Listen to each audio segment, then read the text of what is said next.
যৌনের মুখে অতীতে পড়তে হয়েছে দেবলীনাকেও। তিনি সেই তিক্ত স্মৃতি ফিরে দেখলেন। ভারতীয় গণমাধ্যম আনন্দবাজারকে অভিনেত্রী বলেন, একবার বাংলা ইন্ডাস্ট্রির একদল মানুষের সঙ্গে নিউ ইয়র্কে গিয়েছিলেন তিনি। সেখানেই এক বড় তারকার হাতে হেনস্থা হতে হয়েছিল তাকে। সেই সুপারস্টার শুধু টালিউড নয়, হিন্দিতেও পরিচিত নামী তারকা। দেবলীনা জানান, নিউ ইয়র্কের হোটেলে সেই তারকার ঘরে সকলে আড্ডা দিচ্ছিলেন। সফর সঙ্গী অভিনেত্রীর মাও সেই দলেই ছিলেন। ভুল করে মা নিজের গায়ে শালটা তারকার ঘরেই ফেলে আসেন। নৈশভোজের আসরে তারকা দেবলীনার রুম নম্বরটা জেনে নিয়েছিলেন। রাত 12টার পর ওই তারকা ফোন করে দেবলীনাকে মায়ের শালটি ফেরত নিয়ে যেতে বলেন। সরল মনেই পৌঁছেছিলেন দেবলীনা। অভিনেত্রীর কথায়, আমি তখন অনেকটাই ছোট।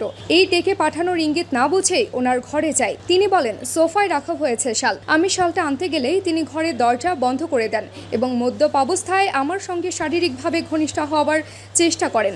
আমি দৌড়ে এসে ঘরের দরজা খোলার চেষ্টা করতে থাকি। দেবলীনার সম্মতি নেই দেখে ওই তারকা জোর করেননি, তাকে চলে যেতে দেন ঘর থেকে। এই ঘটনার কথা জানালেও সেই তারকার নাম প্রকাশ্যে আনতে চান না রাজ দেবলীনা। কারণ হিসেবে বললেন, এই ঘটনার পর বহুবার সেই তারকার সঙ্গে তার দেখা হয়েছে। প্রত্যেকবারই সম্মান দিয়ে দেবলীনার সঙ্গে কথা বলেছেন তিনি। বড় মাপের তারকারা এই ধরনের রিজেকশন সহ্য করেন না, কিন্তু পরবর্তীতে তিনি কোনো খারাপ আচরণ করেননি। তাই অতীত স্মৃতি ভুলেই জীবনে এগোতে চান দেবলীনা।